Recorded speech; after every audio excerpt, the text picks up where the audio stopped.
বাংলাদেশ শাহজালাল আন্তর্জাতিক বিমানবন্দরে নতুন এক দরবেশ বাবার আগমন হয়েছে। এই দরবেশ বাবা প্রত্যেকটা প্রবাসীর লাগেজ চেক করতেছে, কোনো প্রবাসী যেন দুইটার বেশি মোবাইল না নিতে পারে। নতুন এক ধান্দা খুলে বসছে।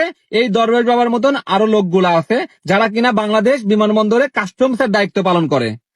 আগে প্রবাসীদের লাগেজ কেটে কেটে দামি দামি দামি জিনিসপত্র বের করে চুরি করে রেখে দিত। এখন যেহেতু সরকার হার্ডলাইনে আসছে, কোনো প্রবাসীদের লাগেজ কাটতে পারে না। এখন নতুন ধান্দা বের করছে কিভাবে প্রবাসীদের কাছ থেকে মোবাইল বের করে নেবে। আমি এই দরবেশ বাবাকে জিজ্ঞেস করতে চাই, ওনার মাথার চুল থেকে শুরু করে সবকিছুই তো পেকে গেছে। আমি জিজ্ঞেস করতে চাই, একজন একজন প্রবাসী এবং চোরাচালান কারবারি, তাদের কি পার্থক্য আপনি বুঝতে পারেন না?